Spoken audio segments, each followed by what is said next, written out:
Dear Papa Dudut, sumulat ako sa programa ninyong Barangay Love Stories dahil netong mga nakarang araw ay sobrang lungkot ko. Tapos aksidente kong nakita ang isa sa mga uploaded stories ninyo online na agad kong pinakinggan. At nung natapos ko nga ito ay nakaramdam ako ng gaan sa puso ko. Lalo na masasabi kong inspirational talaga yung tema ng naturang kwento. Doon na nagsimula ang pakikinig ko sa programa ninyo tapos ay naisip ko na what if ako naman ang sumulat para humingi ng payo sa mga kabarangay natin, Papa Dudut. Pero bago ko simulan ang pagkukwento ay magpapakilala muna ako sa inyo. Ako po si John David pero tawagin niyo na lamang po ako sa pangalang JD. 32 years old at nagtatrabaho bilang accountant sa isang private company sa Makati. Matangkad din ako, almost 6-footer, mestizo at gwapo. Dahil sa physical kong katangian, mataas talaga ang tiwala at kumpiyansa ko sa sarili ko. Yun din ang dahilan kung bakit naging habulin ako ng mga kababaihan. Wala ano magagawa ko kung pinanganak akong magandang lalaki? Pero syempre aminado rin akong chick boy lalo na noong hindi ko pa nakikilala yung babaeng nagpatibok sa puso ko. Isang araw, inimbitahan ako ng best friend ko na magpunta sa party ng family nila kung saan ay 70th birthday celebration ng lola nila. Dito ko nakilala si Clarice na girlfriend ng isa sa mga cousin ng kaibigan ko. Maganda siya, sexy at may pagkasingkit. Malakas din ang datingan niya pero at the same time ay hindi siya yung mga tipo ko. Palibasa ay meron na rin akong ibang babaeng tinitingnan sa party na pinuntahan ko pero malabo ko siyang makausap. Kaya naman nagpunta na lamang ako sa cocktail section ng party hall para kumuha ng inumin. At nagkataon naman na nandun din si Clarice na agad napansin ang mga tinginan ko sa babaeng type ko, Papa Dudut.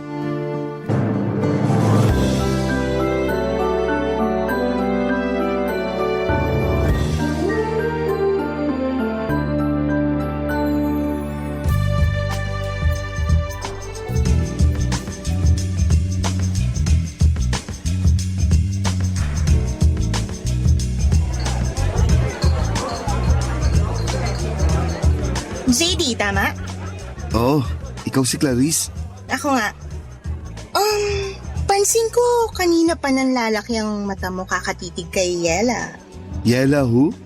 Ayun Nahalata mo pala. Masyado ka namang observant. Of course. Simula kasi nang ipakilala ka sa akin ng boyfriend ko kanina. Hindi ka na nawala sa isip ko. Uy, bad yan. Baka magkasala ka sa boyfriend mo. As if naman magagawa akong magloko Swerte ko na sa kanya, no? Anong ibig mong sabihin? Sabi na kayo talagang mga lalaki yung totoong chismosa. Ikaw naman? Na-curious lang since nabanggit mo na. Kaya sabihin mo na. Siyempre, napaka-gentleman niya. Kung tratuhin niya ako, malayong malayo dun sa ex-boyfriend ko na kulang na lang gawing punching bag mukha ako dahil sa hilig manuntok. Dati nga yata ang pangarap maging professional boxer tapos ako yung ginawang sparring mate. Aray, abusado pala yung ex mo. Buti na lang iniwalayan mo na siya. Yeah, pero mantakin mo umabot pa kami ng 5 years. 5 years? Natiis mo yun? Oo, mahal ko Kahit naman sino basta mahal mo yung tao, mabubulag ka sa mga red flags nila. Basta ako. Pinakamatagal ko ng relasyon, 3 buwan. Talaga? Relasyon ba tawag doon or what? Madali kasi ako magsawa sa babae. Gusto ko nagpapalit agad. Hindi ko kaya magtiis sa isang relasyon kapag di na ako masaya. Yan talaga ang mga salitaan ng mga certified chick boy. Wala tayong magagawa. Pinanganak tayong gwapo at habulin ng mga babae. Ay nako, pero sa nakikita ko, ikaw naman yung maghahabol sa babae. Balita ko kasi may pagka man-hater yang si Ella. NBSB din, kaya good luck sa'yo kung paano mo popormahan. Ganun ba? E di pag naging kami, ibig sabihin ako yung magiging unang boyfriend niya. Ganun na nga.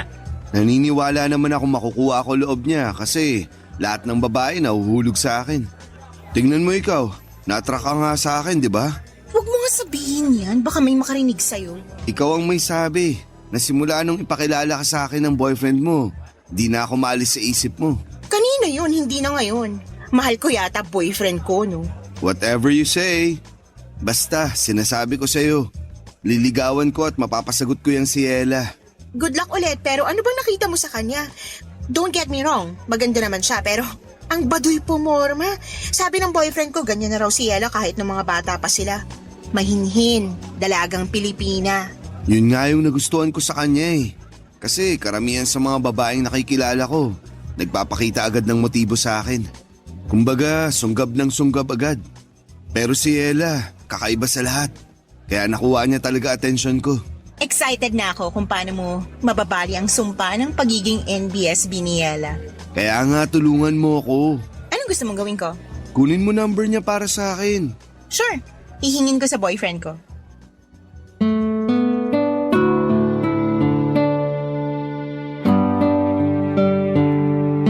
Maganda si Ella, maputi, makinis ang balat, maamo mukha pero may pagkamanang manamit. Masyado kasing balot na para bang anytime ay mamanyakin siya ng mga kalalakihan kaya ganon yung defense mechanism niya. Pero kitang-kita ko pa rin ang kaseksihan niya dahil pasimple ko siyang tinitingnan ng mga panahong yon. Nakuha niya kasi ang atensyon ko at swerte dahil binigay din sa akin ni Clarice ang contact number niya na nakuha nito sa boyfriend niya. Natawa pa nga ako nung chineer niya ako na galingan ko ang panliligaw kay Yela Papadudut. Sa isip ko ay challenge na mapasagot ko si Yela dahil sanay ako na ako ang nililigawan at pinapasagot ng mga kababaihan. Pero iba pala talaga sa pakiramdam kapag tinamaan ka na ng pana ni Cupido. At nangyari nga yon ng unang beses kong makita si Yela. Pagkatapos ng party agad kong tinext ang number niya. Pero ang tagal niya bago mag-reply. Siguro inabot pa ng kinabukasan mga bandang hapon. Akala ko tuloy ay pinagtripan lang ako ni Clarice kaya maling number ang ibinigay niya sa akin. Pero nung i-text ko ulit doon si Yela ay halos lumabas ang puso ko sa aking dibdib dahil sa excitement at kaba nang mag-reply na siya. Natawa pa nga ako kasi para siyang jejemong mag-text. Una niyang tinanong kung sino ako at doon ako nagpakilala sa kanya. Akala ko ay walang magiging progreso ang pag-uusap namin dahil ang tagal na naman ulit bago niya ako nireplyan. Buti na lang at hindi ako sumuko hanggang sa nagtuloy-tuloy na ang pag-uusap namin. Makalipas ang 2 linggo ay nag-decide kaming magkitang dalawa, Papa Dudut.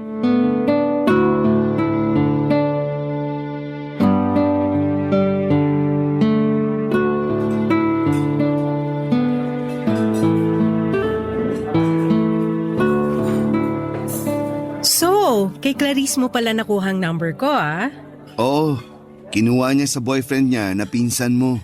Kahit kailan talaga yung babaeng yun masyadong mapapil. Bakit? May galit ka ba sa kanya? Wala, pero kasama kasi siya ng mga pinsan ko na nagpupush sa akin na makipag-date para magka-boyfriend na. Excited na raw kasi sila na may ipakilala ako sa pamilya namin. Kahit si Lola, suportado sila. Wala naman sigurong masama sa kagustuhan nilang yun para sa'yo, right? Wala nga. Ako lang siguro yung ayaw. Na-mention ni Clarice na may pagka-man-hater ka raw. Totoo ba yun? What? No, OA talaga ng babaeng yun. Pero baka kaya niya nasabi kasi nga NBSB pa rin ako. Tsaka yung huling nang ligaw sa akin na lalaki nireject ko agad para hindi na niya ipagpatuloy. Bakit? Hindi ka pa ba ready? Siguro, pero more on wala akong tiwala sa mga lalaki. Huwag ka sanang ma-offend May feeling ako na parang iba ka naman sa kanila. Normally, hindi talaga ako sumasama sa kahit na anong invite ng kung sinong lalaki pero eto tayo ngayon. Pumayag ako mag-usap tayo sa text at magkita ngayon. Hindi naman ako na-offend pero pwede bang malaman yung rason mo? Kasi karamihan sa mga lalaki manloloko. Yung kasing ginawa ng husband ng ate ko sa kanya. Biruin mo, May 2 na silang anak tapos 6 na taon na rin silang kasal. Hindi pa kasama dun yung 4 na taon nilang mag-boyfriend-girlfriend kaya bali 10 taon na silang magkarelasyon. Tapos pinagpalit lang siya sa ibang babae nung mokong na yon na nakilala lang niya doon nung last na nagbakasyon kami sa Boracay. Ay, grabe yung iyak ng ate ko. Kasi pinili talaga nung husband niya yung babaeng yon kesa sa kanila ng mga anak niya. Mali nga yung husband ng ate mo kasi hinayaan niyang masira yung pamilya nila.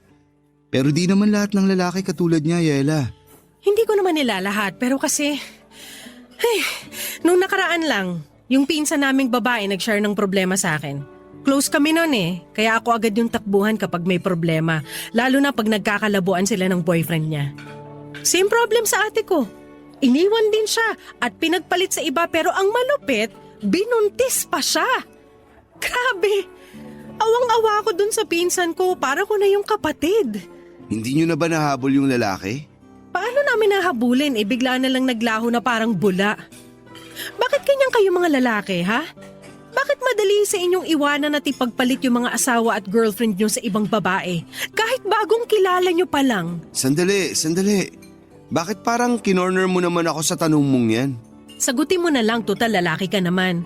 Gusto ko lang maintindihan kung ano yung tumatakbo sa isip nyo. Hindi naman ako magsasalita para sa karamihan ng mga lalaki. Kasi magkakaiba naman kaming tao. Sa bagay, bakit mo nga ba naisip na tanungin ka? Sa lagay parang sinabi ko na rin na katulad mo yung mga manlolokong yun. Hindi ka naman siguro manloloko, no? Siyempre hindi. Nirerespeto ko yung mga babae. Dahil may mga kapatid din akong babae. At higit sa lahat, takot ako sa karma. Sakaling magloko ako sa magiging girlfriend ko.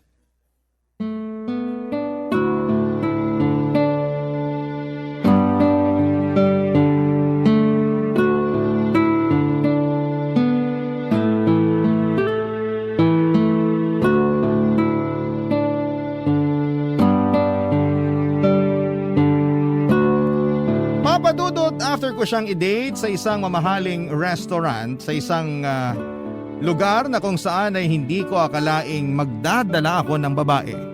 Pinasyal ko naman siya sa park, Papadudot, since nabanggit niya na mahilig siya sa nature. At buti na lang dahil maganda ang panahon ng araw na yon. Marami po kaming napag-usapang mga bagay tungkol sa trabaho niya at hobbies niya. Yung iba nga ay mga random things lang pero nagulat ako. Kasi na-enjoy kong pakinggan at malaman yon. After our first meet-up/date ay hinatid ko na si Yela sa apartment na tinutuluyan niya. Pero bago kami maghiwalay ay ninakawan ko siya ng halik sa labi niya. Kabado ako kasi akala ko ay sasampalin niya ako pero kitang-kita ko lang na nag-blush siya at ngumiti, Papadudot.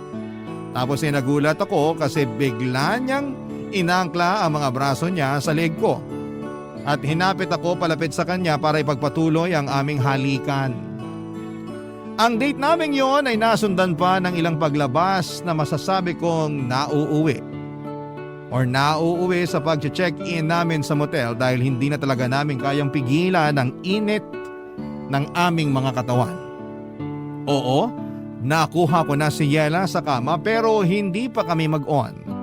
Kaya nag-worry ako ng husto dahil baka wala talaga siyang planong makipagrelasyon sa akin. Pumayag naman siyang ligawan ko pero hindi niya pa rin ako sinasagot. Ewan, hindi lang ako sanay siguro kasi si Yela ang unang babaeng niligawan ko. Kaya naman may pangamba sa puso ko na baka pinapaasa niya lamang talaga ako. At sa huli, wala akong mapala sa kanya ng mga panahong yon, Papadudot. Barangay Love Stories. Barangay Love Stories. Pero lahat ng agam-agam ko kay Yela ay nawala. Noong pagkaraan ng isang buwan na panliligaw sa kanya ay binigay na niya sa akin ang matamis niyang oo. Grabe. Pakiramdam ko ako na ang pinakamaswerteng lalaki sa mundo dahil girlfriend ko na siya, Papadudot. Sa sobrang saya ko noong sinagot niya ako sa isa sa mga date namin, nilibre ko yung mga katabi naming table na kumakain. Wala sobrang in love ako kay Yela at ang sarap-sarap nito sa pakiramdam. Ilang larawan ko yon na para bang hindi na nakasayad sa lupa ang aking mga paa at nakalutang na ako sa ulap, Papa Dudut. Noong naging mag-on kami ni Yela ay doon ko na-discover na marami pa rin kaming pagkakaiba. At dahil nga may pagka-introvert siya, hindi ko siya mayayang pumunta sa mga bar para mag-relax at uminom ng kaunti. Kaya ang ending ay tropa ko na lamang ang niyayaya ko o kung hindi naman sila available ay nagsosolo na lamang ako. Pinapayagan naman ako ni Yela kasi hindi naman siya mahigpit, which I like dahil ayoko nung pakiramdam na kinokontrol ako. Masaya na rin naman ako na may kaunting lungkot kasi sana naman kahit papaano ay subukan man lang niyang makisama sa mga trip ko, Papa Dudut.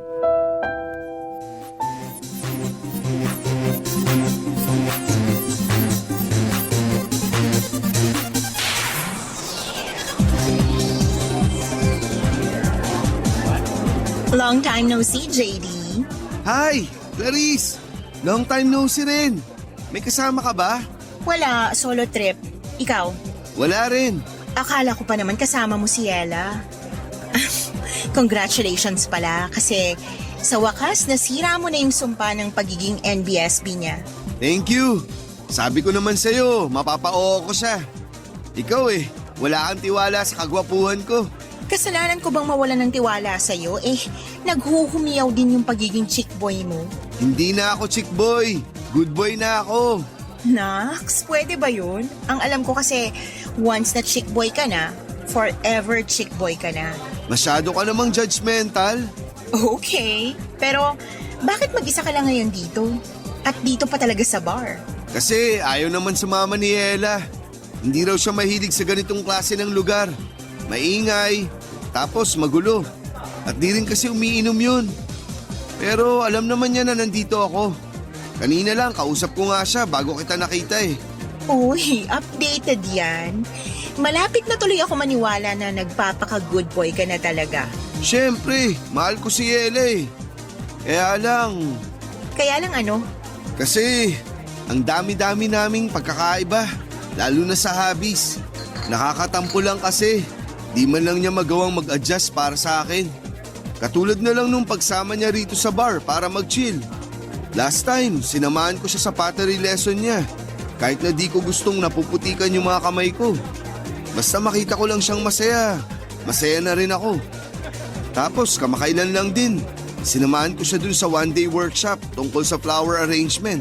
Uy, maganda yon. Hindi ka ba nag-enjoy? Hindi, kasi panay ang bahin ko. Allergic ako sa mga bulaklak. Ang ending, nagpa-ear ako ng wala sa oras dahil lumala yung allergy ko. Grabe yun. Grabe nga. Kung ako yan, magagalit ako kay Yela kasi mukhang pinipilit ka niyang gawin yung mga bagay na hindi mo naman gusto. Ikaw na may sabi. Ganun talaga kapag mahal mo yung tao. Oo nga, pero hirap niyan kasi bago pa lang kayo magkarelasyon Baka mamaya maging dahilan niya ng mga away niyo. Okay na yun. Nakamove on na ako dun. Saka humingi na rin naman ng sorry si Ella. Thankful siya kasi sinamahan ko pa rin daw siya. Nangako na lang siya na babawi sa akin.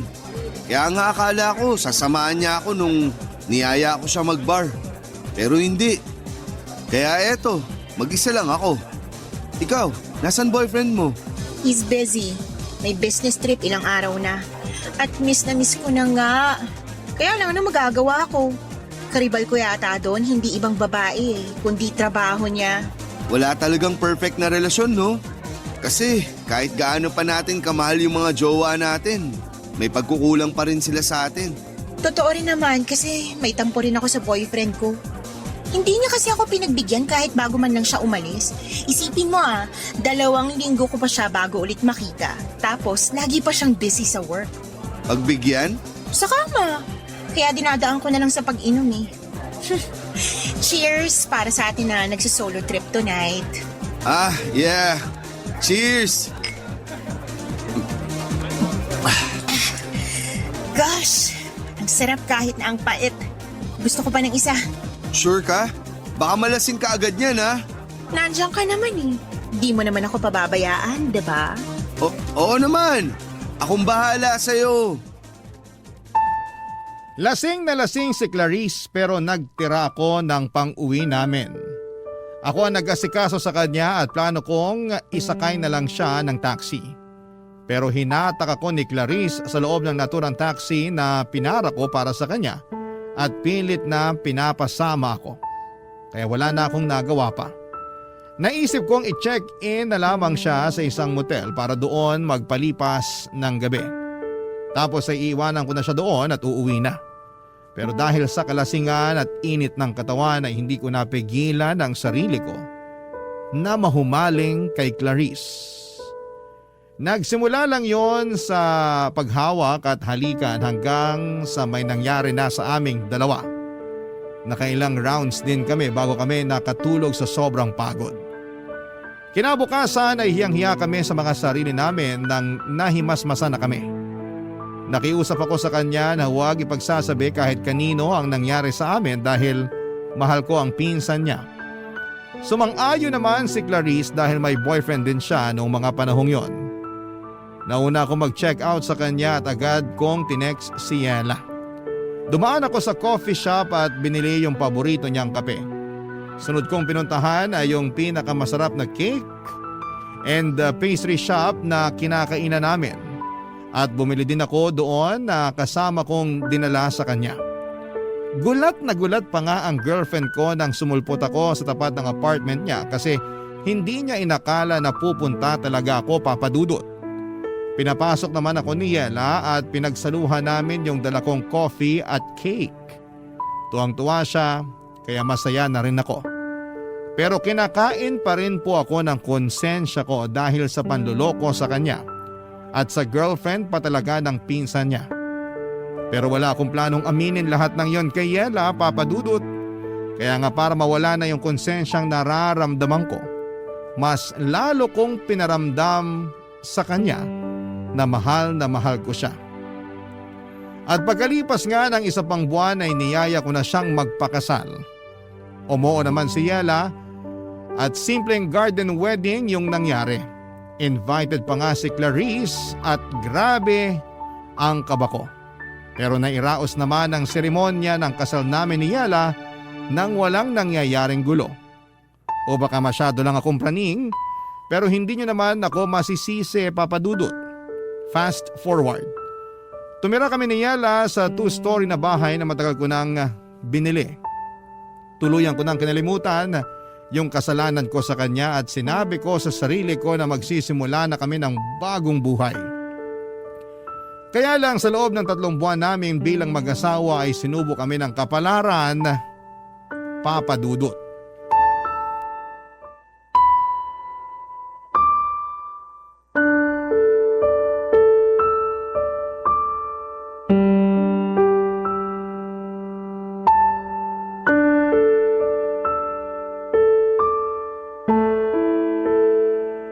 Negative na naman, babe. Ganun ba? Hayaan mo na. Subukan na lang ulit natin. Pero paano kung wala na naman? Paano kung negative na naman yung resulta? Hindi ko alam pero umasa na lang tayo na baka makabuo na rin tayo, babe. Pero pagod na akong umasa para lang mabigo na naman. Hindi na tayo bumabata. Gusto ko na magka-baby tayo, babe. Ikaw ba ayaw mo pa? Siyempre gusto ko pero kung hindi pa binibigay sa atin, anong magagawa natin? So ganun na lang yun? Anong ganun na lang yun? Gusto mo na tanggapin na lang natin na hindi na tayo magkakaanak, ganun ba? Wala akong sinasabing ganyan, Yela. Sa tono mo kasi parang okay lang sa'yo na hanggang ngayon wala pa rin tayong baby. Eh ano ang gagawin ko? Sige nga, sabihin mo yung gagawin ko at gagawin ko. Bakit mo ako sinisigawan? Ikaw kasi, para kang bata kung umasal. Ako pa pala yung parang bata umasal eh. Masisisi mo ba ako? Ginagawa naman natin yung lahat pero parang wala pa rin. Bakit ganon? Bakit yung iba ang dali lang sa kanila magka-baby? Pero bakit tayo hirap na hirap? Ano bang mali sa katawan ko? Nakakainis naman. Babe, makinig ka, okay? Makinig ka sa akin, please. Titigan mo ako sa mga mata, Yela. Nakikinig ako sa'yo. Ikaw na ang may sabi. Ginagawa naman natin ang lahat. Kaya nga tsagain lang natin. Sundin natin yung sinabi ng doktor na gagawin para makabuo tayo. Tapos ipagdasal din natin. Kasi naniniwala ako na kapag pinagdasal natin yung bagay na gustong-gusto natin, ibibigay sa atin yun ng Diyos. Ayoko lang na iwanan mo ko pag hindi kita nabigyan ng anak. Bakit ko naman gagawin yun? Hindi ko lang mapigilang matakot. Hindi ko gagawin yun sa'yo. Hindi kita iiwanan dahil lang di mo pa ako mabigyan ng anak. Di ba? Nangako tayo sa harap ng Diyos na aalagaan natin ang isa't isa, na mananatili tayo sa tabi ng isa't isa sa hirap at ginhawa. Kaya bakit ko naman sisirain yung sumpaan natin yun? Sige nga. Pasensya na kung masyado lang akong praning. Ayoko lang masira yung pamilya natin lalo na nagsisimula pa lang tayo. Hindi masisira ang pamilya natin kahit naabutin pa tayo ng ilang dekada na mag-asawa. At kung kalooban ng Diyos na hindi tayo magkaanak, di pa rin kita iiwan, babe. Mahal na mahal kita. Ikaw yung babaeng pinili kong makasama habang buhay. Kaya tutuparin ko yung pinangako ko sa'yo nung kasal natin. Mahal na mahal din kita. At ikaw din yung lalaking gusto ko makasama habang buhay. Kaya salamat, babe. Kasi napanatag na yung kalooban ko. Mabuti naman. Halika nga, yakapin kita. Huwag mo na munang isipin na wala pa rin tayong baby hanggang ngayon, ha? Buo naman yung pamilya natin, kahit wala tayong anak.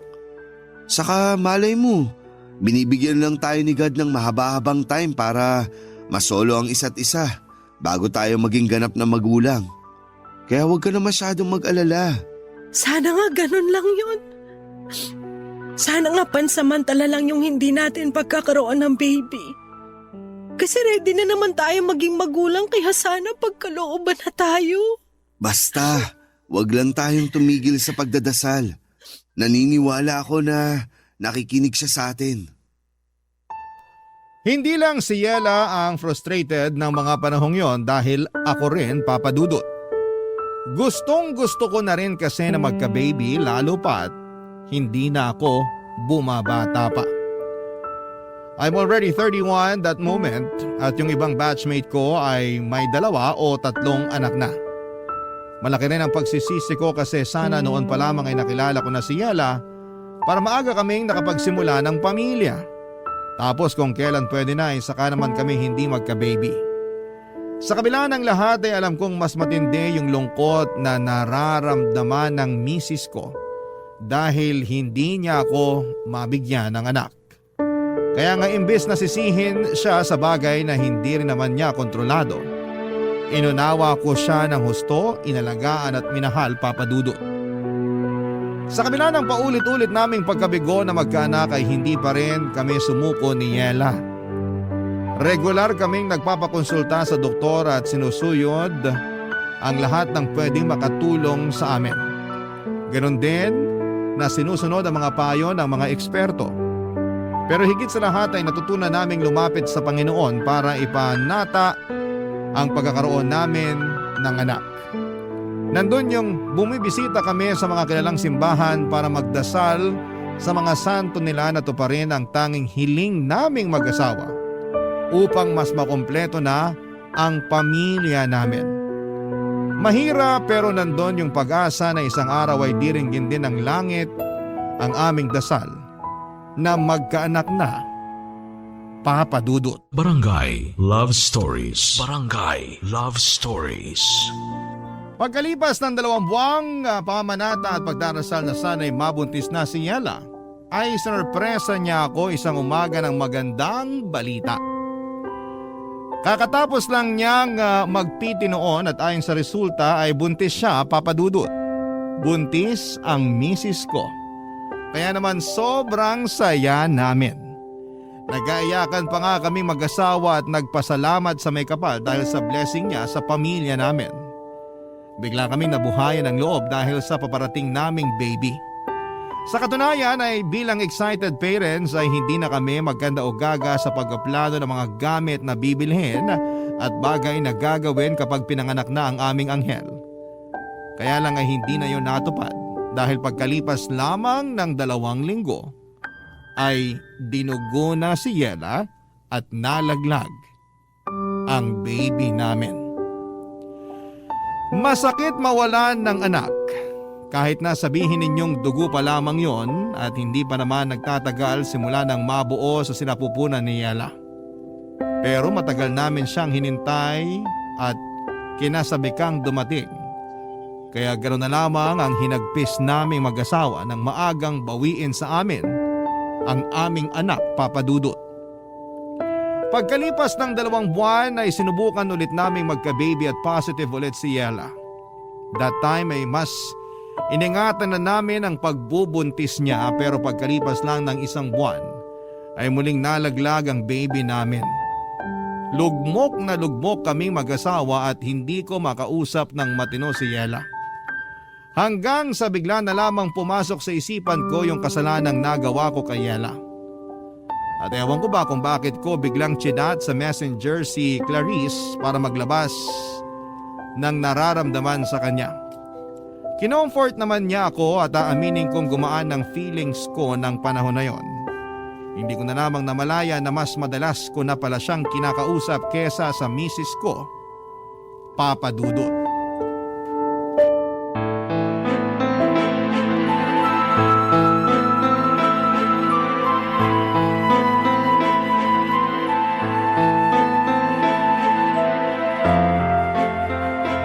Hayop ka, JD! Ano to? Ano to? Yela, ano ba? Bakit mo binato sa akin yung cellphone mo? Nakuha mo pa magtanong? Galing mo rin umarteng inosente, ito lang ginagawang kademonyo, ano? Hindi ko alam yung sinasabi mo. Ikaw tong masyadong mainit dyan. Nananahimik lang ako rito tapos nambabato ka bigla dyan. Bakit di mo tignan yung cellphone bago mo depensahan yung kasinungalingan mo? Tignan natin kung makapagmaang-maangang ka pa! Ano ba kasi to? Babe, magpapaliwanag ako. Wala ka nang dapat ipaliwanag! Nabasa ko na lahat dyan sa conversation niyo ni Clarice! Walang hiya kayong dalawa, ang bababoy niyo! Hindi naman namin sinasadya, babe. Saka 1 beses lang naman nangyari yun. Wala akong pakialam kahit 1 beses lang yun nangyari. Hindi pa rin yung dahilan para maabsuelto ka na sa panloloko mo sa akin. Kaya pala, ang lambing-lambing mo nung araw na yon kasi may kasalanan ka, demonyo ka. May papunta-punta ka pa sa apartment ko at padala-dala ng kape at pagkain, yung pala. Gusto mo lang linisin yung konsensya mo. Kasama rin ba sa plano may pakasalan ako? Pinakasalan kita kasi mahal kita, babe. Huwag mo nga ako tawagin, babe. Nasusuka ako sa pagbumuka mo. Makinig ka kasi muna sa akin. Sige, bibigyan kita ng 1 minuto para magsalita. Sabihin mo na lahat ng gusto mong sabihin. Siguraduhin mo lang na makukumbinsi mo ako sa mga idadahilan mo dahil kung hindi, ewan ko na lang. Please, Yela. Huwag mo akong iwan. Hindi ko kakayanin pag nawala ka sa akin. Mahal kita eh. Yung nangyari sa amin ni Clarice, wala lang yun. Dahil lang yun sa alak. Saka kasalanan niya kasi inakit niya ako. Nagmagandang loob lang ako na i-check-in siya nun sa motel. Kasi lasing na lasing siya. Pero siya tong nagbigay ng motibo. Pero pinatulan mo pa rin. Ibig sabihin gusto mo rin. Ibig sabihin malisyoso ka. Kaya ginalaw mo siya. O tapos ano na ngayon? Ha? Sa kanya ka naman nagpapa-comfort kasi alam mong devastated ako dahil sa pagkawala ng mga anak natin? Ha? Ganun ba yun, JD? Hindi lang naman ikaw yung nagluluksa. Ako rin naman. Pero napaka-unfair mo. At ako pa yung unfair? Oo, kasi akala mo ikaw lang yung nawalan eh. Ako rin naman. Lagi kang nagagalit sa akin na para bang kasalanan ko kung bakit di nabubuhay yung mga anak natin. Hindi mo ako kinakausap kaya sino kakausapin ko? Tapos doon ko na naisip si Clarice kasi alam kong maiintindihan niya ako at di nga ako nagkamali. Ang kapal ng mukha mo! Wala kaming ginagawang masama ni Clarice.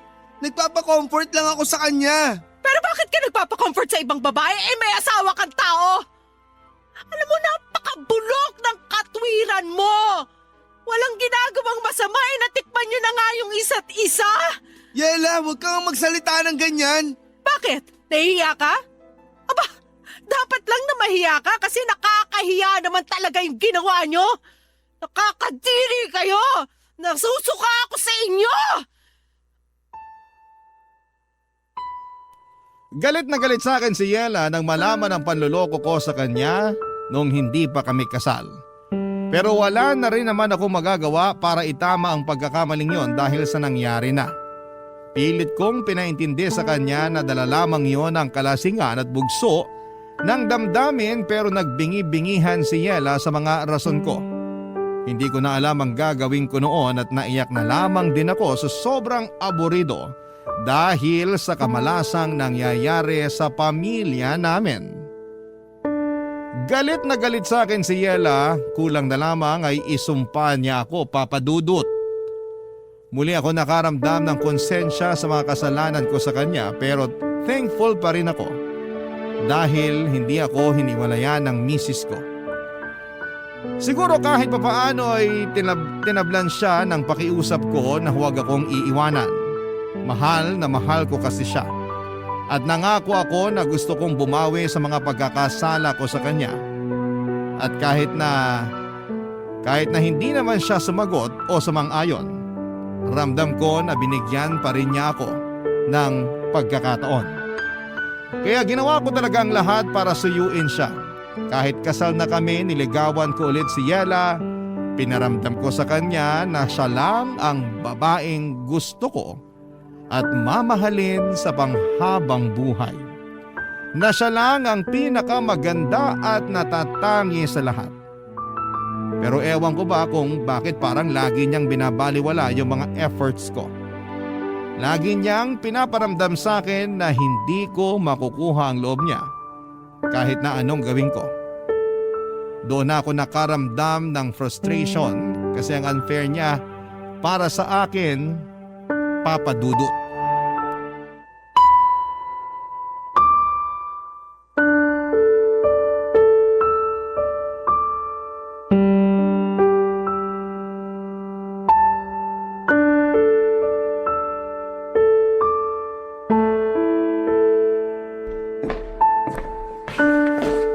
Babe, pinagluto kita ng paborito mong sopas. Ito dinalan kita. Lapag ko lang dito sa may tokador. Kain ka na. Salamat pero ayoko. Wala rin naman akong gana. Ay, pero hindi ka rin nagapunan kagabi. Natulog ka lang kasi sabi mo wala ka rin gana. Kailangan mong kumain kahit konti dahil iinom ka pa ng gamot. Ilang araw na yung lagnat mo. Pwede ba iwanan mo na lang ako kasi lalong sumasama pakiramdam ko sa ingay mo eh. Dami mong sinasabi, naiinis ako. Nag-aalala lang naman ako sa'yo. Wala akong pakialam. Yela naman, di mo kailangang sumigaw. Naririnig naman kita eh. Kung naririnig mo naman pala ako, edi sana kanina ka pa umalis. Nag-aalala nga ako sa'yo kasi ilang araw ka nang may sakit. Kaya hindi ka gumagaling kasi ang tigas ng ulo mo. Mas gusto ko nga na hindi na ako gumaling para mamatay na lang din ako katulad ng mga anak natin. Huwag mo namang sabihin yan Sasabihin ko yung gusto kong sabihin dahil ito yung nararamdaman ko. Pagod na ako, JD. Pagod na akong pakisamahan ka sa isang bubong dahil ang asawa na kita. Sinubukan ko naman na patawarin ka. Nabigyan ka ng tsansa na bumawi pero sa tuwing nakikita kita, naaalala ko yung pagtataksil mo sa akin. At wag mo na rin subukan mga tuwiran dahil hindi na inuubra sa akin, hayop ka. Ay, pero ginagawa ko naman lahat, di ba? Bumabawi ako. Nagsisisi. Pinaparamdam ko sa'yo na ikaw lang yung mahal ko. Akala mo ba sapat na yon? Kasi kung oo, di sana nawala na tong pait at bigat na nararamdaman ko sa dibdib ko. Sana kung ganun lang kadali ang lahat, matagal na kitang napatawad pero hindi eh. Hindi nga ako makahinga ngayon dahil sa matinding galit kaya pwede ba? Lumayas ka na sa harap ko! Hindi ko kailangan ng pag-aalala mo! Please, Yela. Hayaan mo lang akong gawin yung tungkulin ko bilang asawa mo. Hayaan mo akong alagaan ka. Sige na. Kumain ka na para makainom ka na ng gamot. Sabi ngayon ko niyan! Bakit mo ginawa yun? Nag-aaksaya ka ng pagkain! Ikaw kasi ang kulit mo eh! Sinabi ayoko ng sopas mo, pinagpipilitan mo pa! Tsaka nung malay ko kung nilagyan mo pala yan ng lason para matuluyan na ako. Nang sa ganon, kayo na ni Clarice magsama. Walang ganun! Masyado ka lang praning! Masisisi mo ba ako? Eh kasalanan mo kung bakit ako nagkakaganito. Kaya magtiis ka. Kasi ito na yung ganti ko sa'yo. Sisiguraduhin kong ikaw ang susuko sa ating dalawa dahil hindi na mangyayari na pabalik tayo sa dati. Wala kang dapat na sisihin kundi sarili mo. Kaya linisin mo na yung kalat at umalis ka na sa harapan ko! Wala akong nagawa ng mga panahong yon kundi ang sundin ang gusto ni Yela. Niligpit ko yung natapong sopas at nagkalat na bubog ng mangkok bago siya iniwang nakahiga at umiiyak sa kwarto namin. At kahit na anong pakiusap at pagpapaamo ko sa kanya, Papa Dudut, ay paulit-ulit niya rin akong pinagtatabuyan. Hindi ko na po alam ang gagawin ko. Lugmok na lugmok ako kasi nagbago na ng tuluyan ang babaeng pinakamamahal ko. Pero sa kabila ng lahat ay hindi pa rin ako tumigil na mag-effort para mapatunayan kay Yela na nagsisisi na ako sa mga nagawa ko sa kanya, Papa Dudut. Mahal na mahal ko si Yela at ayokong masira ang pamilya namin dahil lang sa mga kasalanan ko sa nakaraan. Kaya lang napapagod din naman ako, napapatanong ako sa sarili ko kung tama ba ang trato sa akin ni Yela o masyado na siyang nagiging unfair. Para sa akin ay hindi ko deserve na tiisin ang ganito katagal, lalo pa humingi naman ako ng tawad at pilit na nagbabagong buhay na. Sana po ay mapayuhan ako ng mga kabarangay natin sa problemang pinagdadaanan ko, Papa Dudut. Hanggang dito na lamang po ang sulat ko and thank you in advance. Sakali pong mapili po ninyong i-ere ang aking kwento. God bless and more power sa Barangay Love Stories. Ang inyong forever kapuso at kabarangay, JD. Dear Papa Dudut, hindi raw matatawag na pamilya ang nakatira sa isang bahay kung hindi sila binubuo ng tatay, nanay at mga anak. Ayun nga lang ay hindi lahat ay binigyan ng kakayahan na magkaanak. Hindi lahat ng mag-asawa ay maswerteng nabibigyan ng pagkakataon na magkaroon ng masayang pamilya. Papa Dudut, tawagin niyo na lamang po ako sa pangalang Alma, 41 years old at nakatira dito sa Makati. Nagtatrabaho ko noon sa bangko kung saan ko nakilala ang asawa kong si Oscar. Siya rin ang dahilan kung paano ko na-discover ang inyong programa na Barangay Love Stories. Dahil ito raw ang paborito niyang programa sa Barangay LS 97.1. Manager siya noon sa bangko at isa naman akong accountant. Nagsimula kami bilang isang mabuting magkaibigan dahil siya halos ang nag-train sa akin noong bago pa lamang ako. Nagsimula rin kasi siya sa pagiging accountant bago na-promote bilang manager. Marami din kaming napagkakasunduan nung magkaibigan pa lamang kami ni Oscar. Pati nga pagdating sa pagkain ng maanghang, parehas din kami ng hilig ni Oscar. Kaya naging madalas noon ang tuksuhan sa opisina sa aming dalawa. Tuksuhan na nauwi sa relasyon at masayang pagsasama bilang mag-asawa.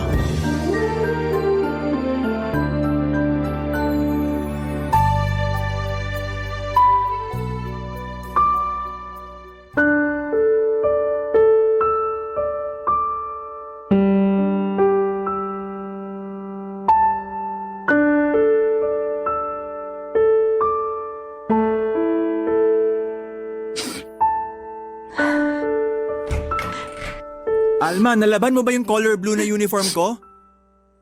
Alma? Umiiyak ka ba? Hindi. Nagtitiklop lang ako ng mga damit dito na sinilong ko kanina. Ano nga yung hinahanap mo na uniform?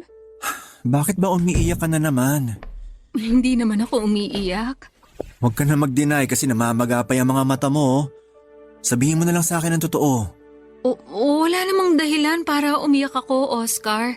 Medyo sinisipon lang talaga ako kaya naluluhan na rin ang mga mata ko. Yung baby ba natin? Dahil ba to sa pagkalaglag ng baby natin mula sa sinapupunan mo ilang buwan nang nakakaraan? Sabi ko naman sa'yo, hindi mo kailangan na maglihim sa akin. Akin na nga yung mga kamay mo at hahawakan ko ng mahigpit. Sorry, Oscar. Bakit ka naman nagsasorry? 4 na buwan na kasi ang nakakalipas mula nang makunan ako. At nangako ako na hindi na ulit ako iiyak pa. Pero hindi ko talaga mapigilan na maluha eh. Normal lang naman na umiyak, lalo na sa'yo.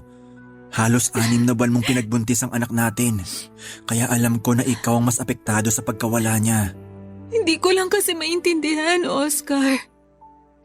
Bakit ganun? Bakit kailangan na mawala pa siya sa atin?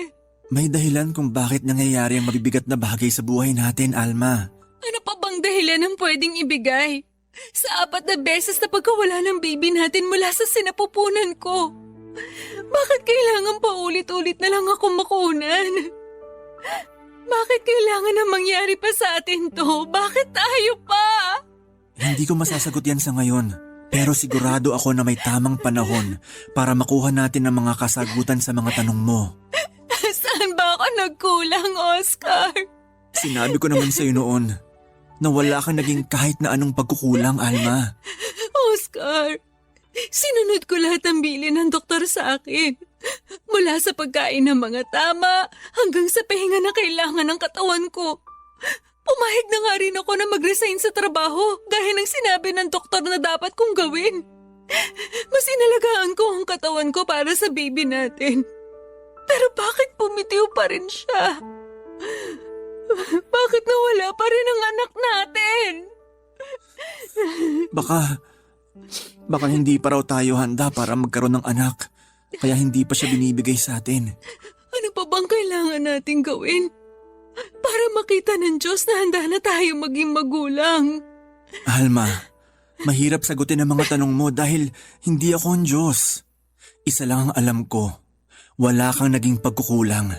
Naging mabuti kang asawa sa akin at ina sa mga anak natin na pinagbuntis mo kahit hindi man sila nabuhay sa mundong to. Oscar, sorry. Sorry talaga. Sorry kung palagi na lang akong ganito. Palagi na lang akong umiiyak. Sorry kung palagi mo na lang akong nakikita na mahina. Tahan na, Alma. Hindi mo kailangan na mag-sorry sa akin. Ang gusto ko lang, kahit alam ko na mahirap, magpakatatag ka. Kasi yun ang paulit-ulit kong ginagawa. Nahihirapan din ako kasi 4 na beses na tayong nawala ng anak. Nahihirapan ako pero nagpapakatatag ako para sa'yo. Kaya sana, yun din ang gawin mo. Magpakatatag ka rin para sa akin.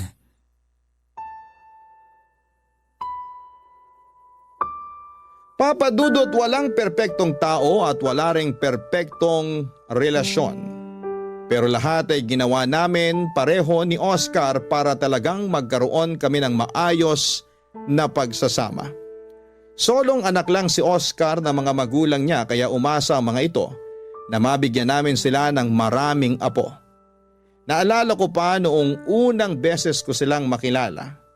Walang ibang bukang bibig ang nanay niya kung hindi sana maka-4 o 5 anak daw kami ni Oscar. Umaasa raw sila na magkakaroon kami ng malaki at masayang pamilya. Nang mga panahon na yon ay hindi pa kami kasal ni Oscar. At batid ko sa sarili ko na may problema ako sa matres ko. Irregular kasi ang period ko at college pa lamang na-diagnose na ako na may PCOS. Kaya nga nang makilala ko ang mga magulang ni Oscar at malaman ko ang pangarap ng mga ito para sa kanya ay nangamba ako kaagad na baka hindi ako matanggap ni Oscar kapag nalaman niya ang kalagayan ko. At nangyayain niya ako na magpakasal noon ay naiyak talaga ako na labis niyang pinagtaka at pinag-alala. Halata kasi na hindi tears of joy ang nilabas ng mga mata ko ng mga oras na yon. Luha yon ng lungkot at pangamba. At doon ko sinabi sa kanya ang kalagayan ko na baka mahirapan ako na bigyan siya ng anak. O baka hindi ko na siya tuluyang mabigyan ng anak. At tinanong ko siya kung mamahalin at pakakasalan niya pa rin ba ako kahit na hindi ko siya mabigyan ng anak. Sinabi niya naman na tanggap niya at mamahalin niya ang lahat sa akin. Kaya ng araw na yon, Papa Dudut, ay tinanggap ko ang alok niya ng pagpapakasal sa akin.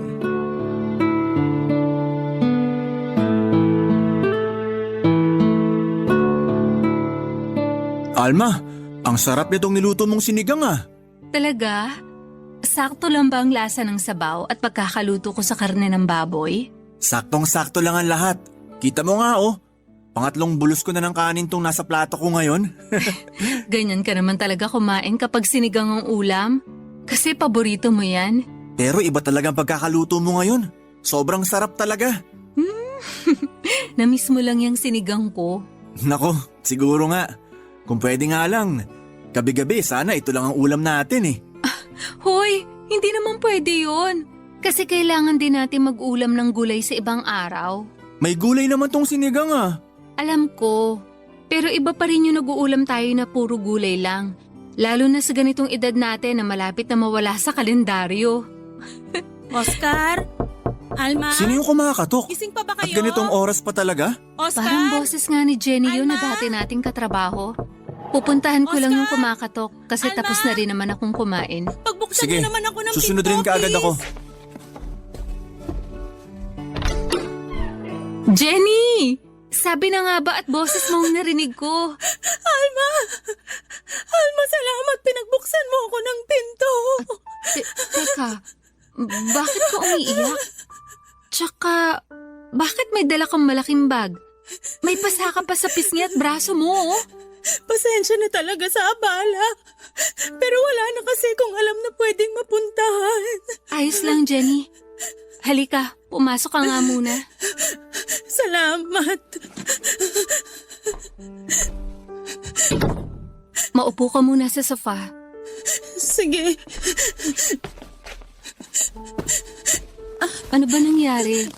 Sabihin mo sa akin. Si Edward kasi. Pinagselosan niya yung dati kong kaklase na nakasalubong namin sa mall kaninang umaga. Oh, si Jenny palang bisita natin. Oscar, ikuha mo naman muna si Jenny ng isang basong tubig. Sige, sandali lang. Sinaktan ka na naman ba ng live-in partner mo? Kaya may pasa ka sa braso at pisngi mo? Oo. Ayaw niya kasing maniwala na wala naman kaming naging relasyon nung dati kong kaklase. Nagulat at natuwa lang kami na makita ang isa't isa kaya bigla siyang napayakap sa akin. Pero pinaalis ko na rin kagad siya kasi napansin ko na iba nang tingin sa kanya ni Edward. Tapos, nung makaalis siya, pinagtaasan na ako ng boses ni Edward hanggang sa paunahin na niya akong umuwi ng bahay. Nung makauwi naman si Edward, lasing na siya. At doon na niya ako sinimulang sigawan at saktan. Eto na ang tubig, Jenny. Uminom ka muna. Salamat, Oscar. Grabe talaga yung si Edward. Sabi ko naman sa'yo, hiwalayan mo na yung lalaki na yan eh. Kasi hindi naman to ang unang beses na sinaktan ka niya. Mabuti na lang at walang nangyaring masama sa pinagbubuntis mo, Jenny. Kaya nga pinilit ko na talagang makaalis sa bahay na yon. Nung huminto siya sa pananakit sa akin kanina at lumabas ng bahay, kinuha ko kaagad yung mga importanteng gamit ko at ilagay ko dito sa bag. Hindi na ako nagdalawang isip pa na iwan siya dahil baka yung pinagbubuntis ko naman ang mapahamak ng dahil sa kanya. Sa wakas, natauhan ka rin na iwanan ng walang hiyang lalaki na yon. Ang laki na ng tiyan mo, oh. Parang ilang buwan na lang manganganak ka na, pero sinasaktan ka pa rin ng hayop na yon. Alma, Oscar, alam kong nakakahiya pero pwede bang dito muna ako sa bahay niyo kahit ilang araw o linggo lang?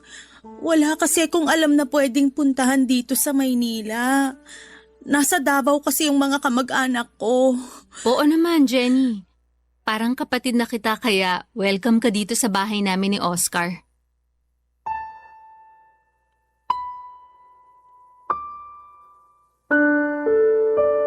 Papa Dudut, bago kami magpakasal, ginamot ko muna ang PCOS ko at nagpa-regular check-up ako sa isang OBGYN.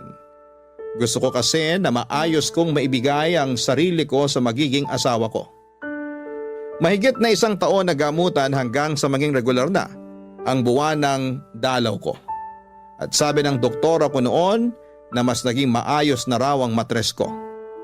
Kaya naman nang magpakasal kami ni Oscar ay medyo buo na ang loob ko na mabibigyan ko na siya ng anak.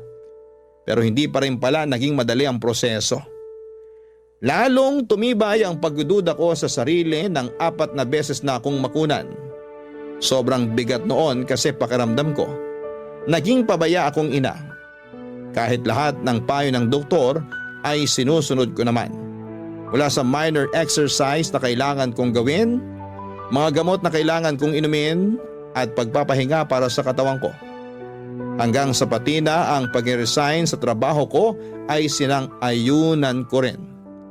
Lahat ng effort at sakripisyo ko ay nakita yon ni Jenny na kaibigan at dati kong katrabaho. Bago siya umalis sa bangko kung saan kami nagkakilala ni Oscar, siya ang pinaka naging malapit na kaibigan ko. Kaya naman alam niya lahat ng tungkol sa kwento ng relasyon namin ng asawa ko. At hindi talaga kami nagdalawang isip na tulungan siya, Papa Dudut. Barangay Love Stories. Barangay Love Stories. Papa Dudut, naunang magtrabaho si Jenny sa bangko kung saan kami nagkakilala ni Oscar noon. Kaya naman nauna rin talaga silang maging magkaibigan. At masasabi ko na si Jenny ang naging tulay para maging malapit kami noon ni Oscar sa isa't isa. At kahit sa ibang bangko na siya nagtatrabaho noon, siya pa rin ang kinuha naming maid of honor sa kasal naming mag-asawa.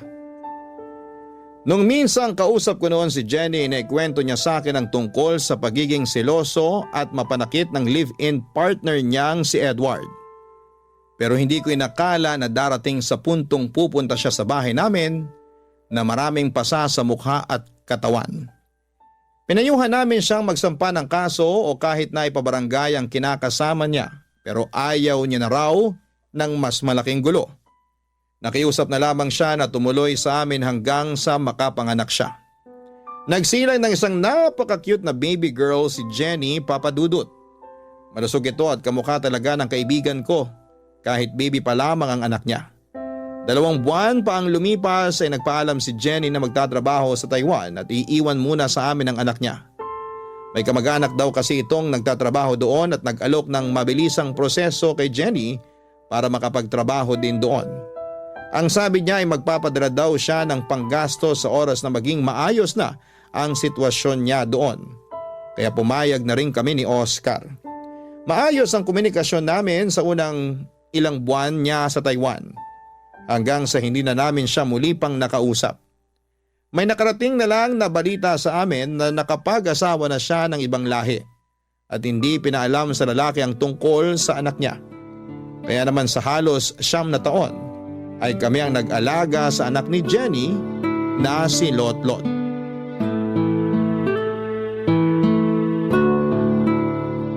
Sakto na tong pagkakaluto ko dito sa mga turo na to. Para sa merienda ni na Lotlot at Oscar mamaya. Pauwi na rin siguro ang mga yon. Ipagtitimpla ko na nga sila ng kape at gatas para kapartner nitong merienda nila. Nay! Nakauwi na po kami ni Tatay! Mabuti naman at nandito na kayo sa bahay. Mukhang saktong uwi namin kasi nakahanda na dito sa lamesang merienda namin. Tama ka dyan, kaya umupo na kayo dyan sa harap ng lamesa para sabay-sabay na tayong makapagmerienda. Wow! Turon! Saging na may langka ang laman ng turon na yan, Lotlot. Alam ko kasi na yun ang paborito mo. Opo, Nay! Thank you po! Walang anuman, anak. Oh, kumain ka na. Sige po, Nay! Kumusta naman ba ang mga grades ni Lotlot, Oscar? Eto ang card ng grades niya sa iba't ibang subject. Matataas lahat ng nakuha niya. Patingin nga ako.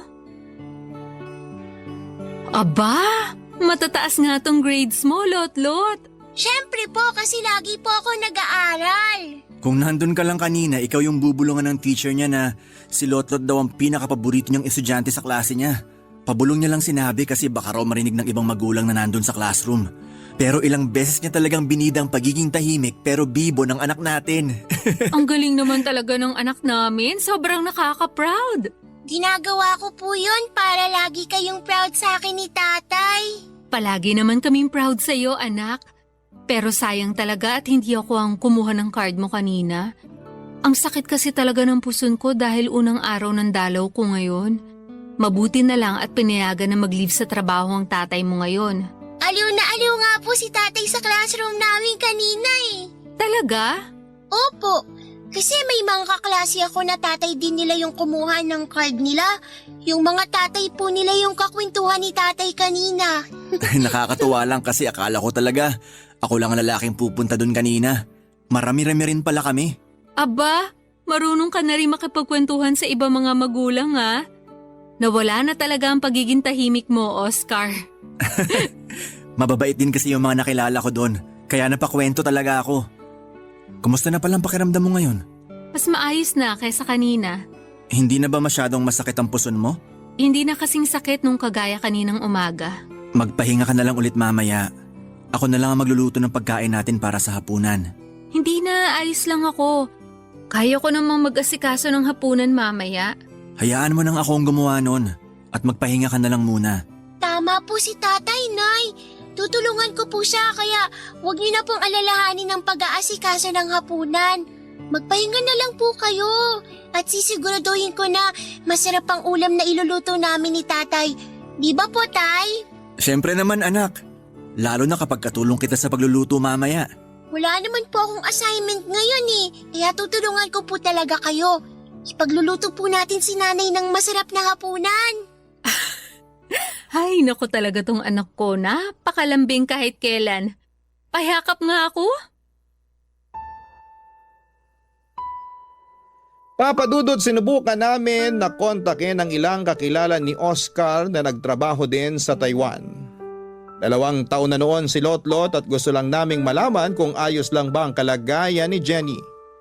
May isang pinsan doon si Oscar na nakausap namin sa Facebook at pinakita namin ang picture ni Jenny. At kinumpirma niyang yun nga raw. Ang nakita niya na naglalakad sa loob ng isang mall kasama ng isang lalaki na ibang lahi.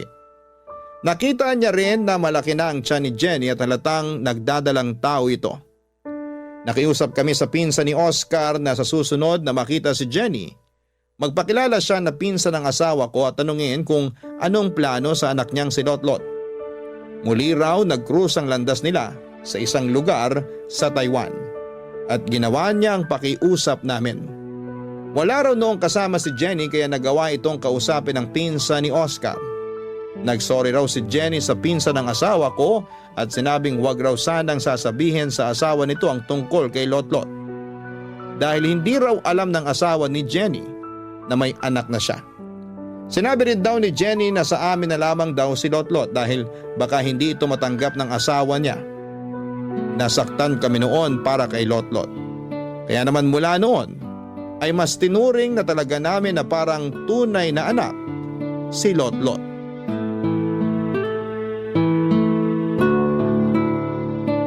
Oscar, heto na ang kape at tinapay mo na may palamang peanut butter. Ilalagay ko muna dito sa mesa tong tray kasi mainit pa tong 2 tasa ng kape na nandito para sa atin. Sige. Salamat Alma. Si Lotlot pala, ano oras makakauwi? Siguro bago mag-alas 5. Pero ihahatid naman daw siya nung nanay ng kaklase niya. Medyo malapit lang din naman dito yung bahay kung saan sila gumagawa ng school project ng mga classmates niya. Mukhang napaka-busy ng anak natin Nako, sinabi mo pa, Oscar. Minsan nga nang sinilip ko yan sa kwarto niya na madaling araw, nakita ko na nakahiga na siya sa kama niya. Malalim na ang tulog pero may hawak pa na libro. Sinabi ko na sa kanya noon na iwasan ang pagbabasa ng libro habang nakahiga Pero talagang dinadala niya hanggang sa kama niya ang pagre-review niya. Malapit na rin kasing exam nila, di ba? Oo, sa susunod na linggo na. Gusto niya kasi na mas mataas pa ang makuha niyang grade sa last grading period nila. Kaya grabe talaga siya mag-aral. Baka naman maabuso niya masyado ang katawan niya. Sinabi ko naman na okay na yung grades na nakuha niya nung nakaraan. Hindi niya na kailangan na mas taasan pa ang lahat ng yon.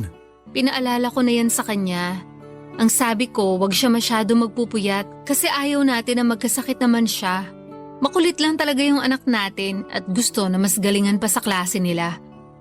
Pero wag kang mag-alala, palagi ko naman chine-check ang oras ng pagtulog niya eh. Minsan lang kapag nagigising siya ng madaling araw, inaaral niya ulit ang huling libro na huling binasa niya. Yun ang kwento niya sa akin na minsan mag-usisa ako kung bakit may hawak siyang libro habang nakahiga sa kama niya at malalim na ang tulog. Mukhang kailangan ko na mag-isip ng regalo para sa darating na recognition day niya. Alam mo ba na dapat sasabihin ko na sa'yo yan? Kasi sigurado ako na maraming medalya na naman ang isasabit natin sa kanya. Pero hindi naman mahilig sa material na bagay si Lotlot eh. Baka mag-request lang siya na mamasyal tayo, manood ng sine at kumain sa labas. Tama ka dyan. Kasi dun pa lang sobrang saya na ng Alma? anak natin. Oscar, Boses ni Jenny yun nandiyan ah. ba kayo? Anong masamang hangin na nagdala sa kanya Alma? dito sa bahay natin? Pagkatapos ng 9 na taon. Sasamahan na kitang pagbuksan siya ng pinto. Mabuti pa nga. Kasi baka hindi ko mapigilan ng sarili ko at kung ano pa masabi ko sa kanya. Alma! Nandyan ba kayo? Kasi... Ay, mabuti naman at nandito kayo ngayon sa bahay nyo. Anong kailangan mo? Ayan kagad talaga ang tanong? Hindi ba pwedeng kumustahin mo muna ako, Alma? Ang lakas naman ng loob mo na sabihin sa harap namin yan. Ikaw ba? Nagawa mo bang kumustahin kami o si Lotlot sa loob ng 9 na taon? Kaya nga nandito ako ngayon, di ba? Dahil sa anak ko. Anak mo na kami ang nagpalaki at kinilala bilang mga magulang niya. Kasi yung tunay na nanay niya, nawala ng pakialam sa kanya. Alam ko naman ang naging pagkakamali ko. At nandito ako ngayon para itama ang lahat ng yon. At sa tingin mo talaga may itatama ka pa? Alma, Hindi ko naman talaga ginusto na iwanan sa inyo ng matagal yung anak ko. Kinailangan ko lang talaga ng oras para aminin sa asawa ko yung tungkol sa kanya. Pero ngayon, tanggap na niya ang lahat sa akin kaya pwede ko nang kunin ang anak ko. Ay teka! Wow! Ganun na lang yon ha? Alma, kumalma ka muna. Jenny, hindi mo pwedeng basta kunin na lang sa amin ang bata. At bakit hindi? Kahit pagbali-balik ta rin yung mundo, ako pa rin ang nanay niya. Magkano bang kailangan nyo ha? Kwentahin niyo ang lahat ng nagastos niyo sa anak ko at babayaran ko. Kahit kailan, hindi mababayaran ng pera ang ginawa namin pag-aalaga at binigay namin pagmamahal kay Lotlot. Kaya umalis ka na dito, Jenny. Kasi hindi ko ibibigay sa iyo si Lotlot. Hindi mo makukuha sa amin ang anak ko. Hindi mo siya makukuha sa akin dahil ako na ang nanay niya. Ako na, Jenny! Ako na!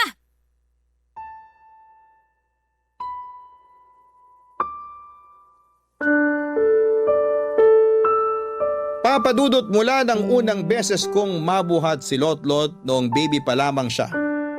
Parang nabuhay ang pagiging pusong nanay ko. Alam kong hindi ko siya anak pero nang mga oras na yon, pakiramdam ko ay para sa akin siya. Kaya nga ako talaga ang unang pumayag nang sabihin ni Jenny na sa amin muna ang anak niya habang nagtatrabaho siya sa malayo.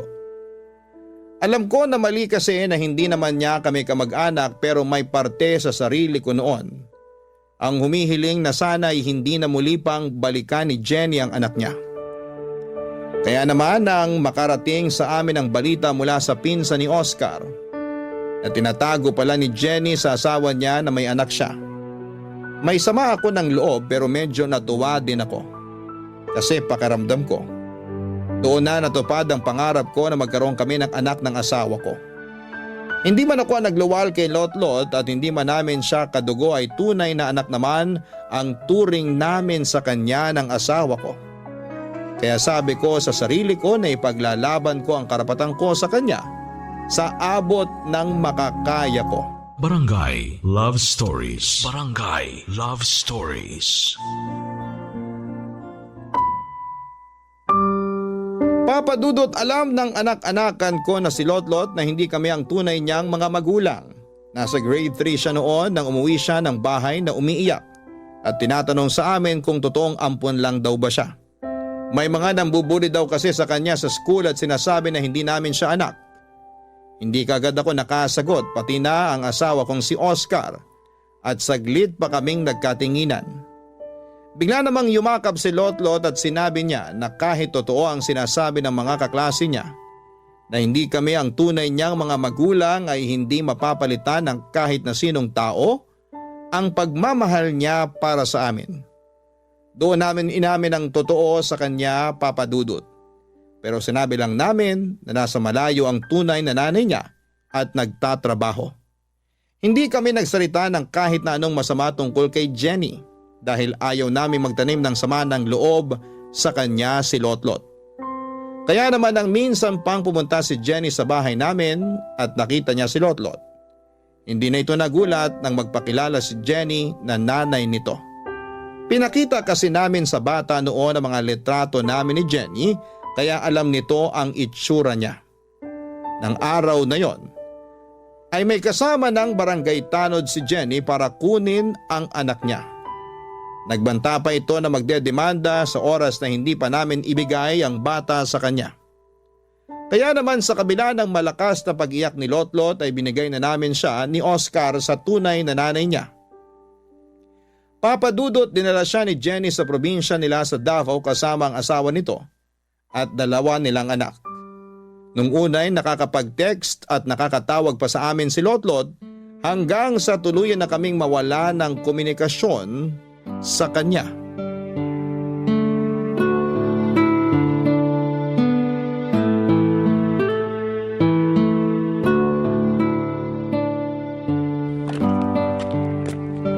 Nandito ka lang pala sa labas ng bahay. Oo. Dinidiligan ko lang itong mga halaman natin dito. Akala ko nasa likod ka ng bahay at naglalaba doon. Inuna ko na muna ang gawin ng pagdidilig dito kasi medyo maaga pa naman. At saka, konti lang din ang labahin ko kaya mabilis ko rin na matatapos yun. Sige, tutulungan na lang din kita sa pagdidilig sa mga to. Okay. Yung mas maliit na pandilig na lang din ang gamitin mo. Alam ko naman na hindi ka sanay na magdilig ng mga halaman dito eh.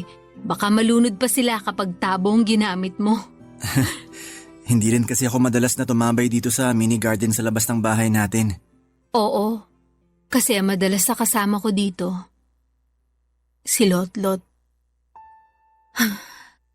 Alma. Sorry, Oscar. Alam kong nangako ko na hindi na ako iiyak pero sobrang namimiss ko na kasi ang anak natin. Ako rin naman. Araw-araw kong namimiss si Lotlot. Ang laki nang nagbago sa bahay natin, no? Oo. Kahit ganun pa rin ang itsura, nagbago naman yung sigla. Dahil hindi na natin naririnig ang malalakas na tawa ni Lotlot. Siya lang kasi ang nagbibigay ng sigla at kulay sa bahay at buhay natin.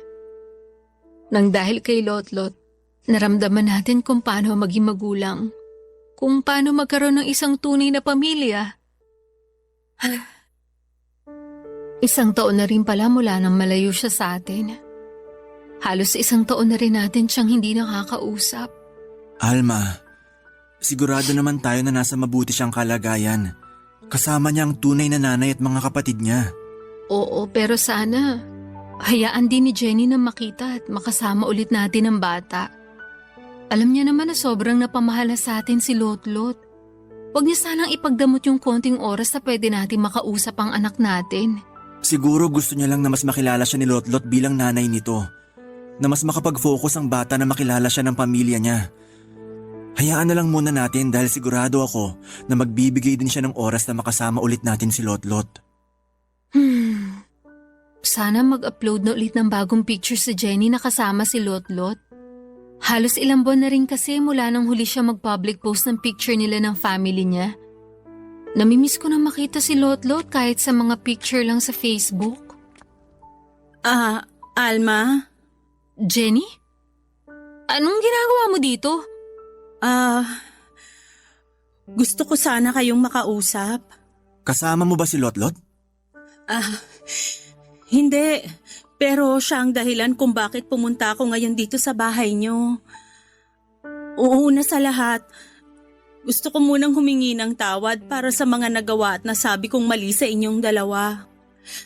Alam ko naman na hindi ko dapat nilayo sa inyo si Lotlot. Alam ko na sobrang minahal niyo ang anak ko na parang tunay niyo na ring anak. Gusto ko lang talaga na mas mapalapit kagad ang loob niya sa amin kaya umuwi kami ng Davao. Sorry talaga. Sa totoo lang, nasaktan talaga ako sa ginawa mo. Pero pilit kong inintindi ang lahat. Inintindi ko kasi pareho tayong nanay ni Lotlot. Kaya malaki ang pasasalamat ko sa inyong mag-asawa, lalo na sa iyo, Alma. Para sa pag-aalaga at pagmamahal na binigay mo sa anak ko. Lumaki siyang napakabuting bata at walang galit sa akin. Dahil yun daw ang sinabi mo sa kanya. Alam kasi namin na darating ang araw na babalik ka at magpapakilala sa anak mo. Kaya sinabi namin sa kanya na kahit na anong mangyari, huwag siyang magtanim ng sama ng loob sa'yo. Salamat. Salamat talaga sa inyo. Pero Jenny, kasama mo bang lumawas ng Maynila si Lotlot? Pwede ba namin siyang makita o kahit madalaw man lang? Oo, pwede niyo siyang dalawin o puntahan. Nasa Maynila rin siya pero nakakonfine siya sa ospital dahil sa sakit niya na bone cancer. Stage 4. Papadudot nung nakakausap pa namin sa text at tawag si Lotlot. Madalas niyang ikwento na napakabait daw ni Jenny sa kanya. Pati na ng asawa nito at 2 anak. Kaya naging panatag ang kalooban namin na nasa mabuti siyang kalagayan. Pero pagkalipas ng 1 buwan na hindi na ulit nakapag-text o nakatawag si Lotlot sa amin. Nung una'y nag-aalala talaga ako dahil wala na akong naging balita pa sa kanya. Nakablock kasi ako sa Facebook ni Jenny. Kaya naman gumawa ako ng dummy account. At nang makita ko sa mga public posts niya, ang mga pamamasyal ni Jenny kasama ang asawa nito, si Lotlot at 2 pang anak ay naging panatag na ang loob ko kahit na papaano. Inisip ko na lamang na ang mahalaga ay masaya si Lotlot kasama ang tunay na nanay niya. Pinilit kong makontento sa mga nakikita ko na public post ni Jenny kasama si Lotlot sa Facebook. Ang hindi ko inaasahan, yung biglang pagdating ni Jenny sa bahay namin para sabihin na may taning na ang buhay ng pinakamamahal namin na si Lotlot.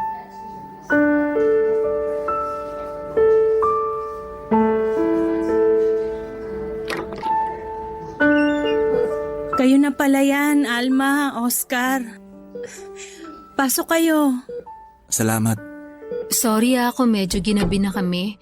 Na-traffic din kasi kami papunta dito sa ospital. Ayos lang. Kakaalis lang din ng asawa ko kasama yung 2 anak ko. Tulog pa nga pala si Lotlot. Kailan pa pinutol ang binti niya?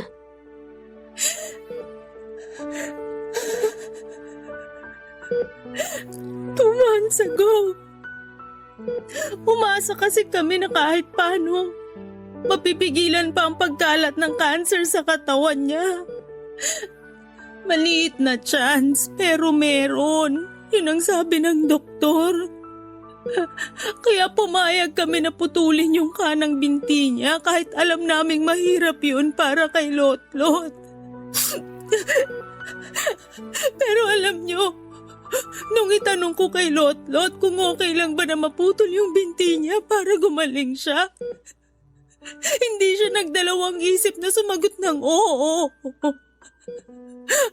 Okay lang sa kanya basta gagaling siya. Matapang na bata kasi talaga si Lotlot. Oo. Hindi kagaya ng nanay niyang napakaduwag sa responsibilidad. Alma, Oscar, sorry kung hindi ko kagad nasabi sa inyo yung kalagayan niya. Natakot din kasi talaga ako.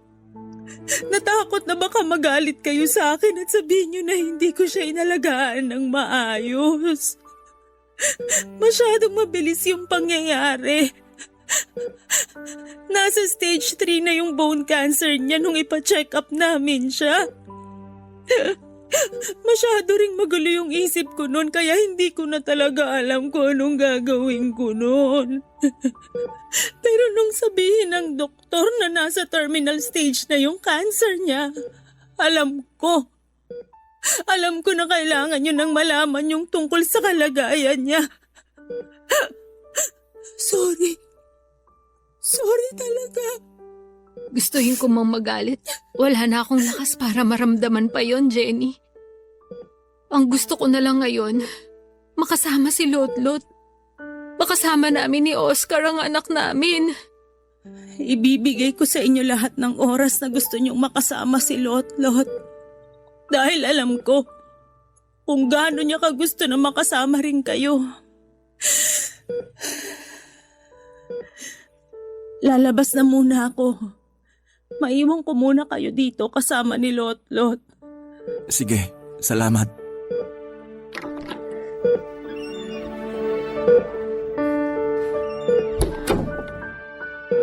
Oscar, ang laki na nang nagbago sa itsura ng anak natin. Sobrang payat na siya. Tsaka ang putla ng mga labi niya. Sana mas maaga ko siyang naalagaan. Sigurado ako na paulit-ulit niya tayong hinahanap noon. Tatay Oscar? Nanay Alma? Kayo po ba yan? Lotlot, anak! Kami to ng nanay Alma mo. Nananaginip po ba ulit ako? Anak, hindi to isang panaginip lang. Totoo na nandito kami ng tatay mo sa tabi mo. Kami talaga to, Lotlot. Eto, hahawakan ko ang kanang kamay mo. Hindi nga po ako nananaginip. Totoo po na nandiyan kayo ni tatay ngayon.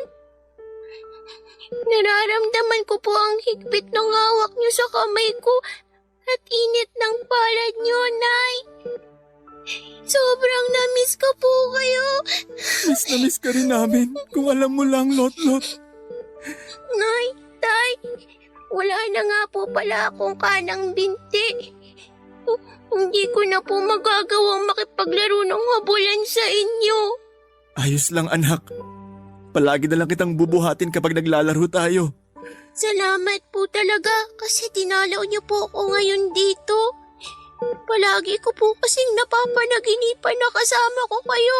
Pero ngayon, totoong nandito na po kayo sa tabi ko. At kahit kailan, hindi na kami mawawala ng tatay mo sa tabi mo. Kaya magpalakas ka, Lotlot. Magpalakas ka para sa amin. Mahal na mahal ko po kayo. Mahal na mahal ka rin namin, anak. Sobra. Kung alam mo lang, napakalaki ng pasasalamat namin sa Diyos kasi binigay ka niya sa amin. Kaya sana patuloy ka magpalakas. Dahil gusto ka pa namin makasama na mas matagal ng tatay mo. Magpalakas ka, anak, ha? Magpalakas ka para kina nanay at tatay.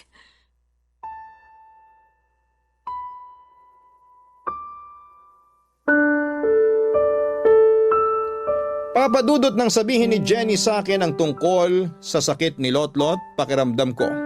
Ako yung nabigyan ng taning ang buhay. Ang hirap maghanap ng mga salitang pwede kong sabihin kay Jenny noon kasi nilalamo na ako ng matinding kalungkutan. Kaya naman kinabukasan ay kagad naming pinuntahan ni Oscar ang ospital para dalawin si Lotlot. Grabe ang pagpigil ko ng mga luha nang makita na putol na ang kanyang binti. Pero mas nagpigil ako ng mga luha nang makita ko ang ngiti sa maputla niyang mga labi sa kabila ng kanyang pinagdadaanan. Isang buwan na lang daw ang natitira sa panahon na pwede pa naming makasama si Lotlot. Kaya naman halos hindi talaga ako umalis sa tabi niya. Hinayaan naman ako ni Jenny na mag-alaga kay Lotlot hanggang sa huling sandali ng buhay niya. Mula sa isang buwan na taning sa kanya ng doktor ay halos 2 buwan ko pang nakasama at naalagaan si Lotlot. Ang halos 2 buwan ng buhay ko na puno ng saya at pighati nang tuluyan na kaming iwanan ni Lotlot. Naniniwala ako, Papadudot, na ang presensya ng bawat tao ay may dahilan sa buhay ng iba.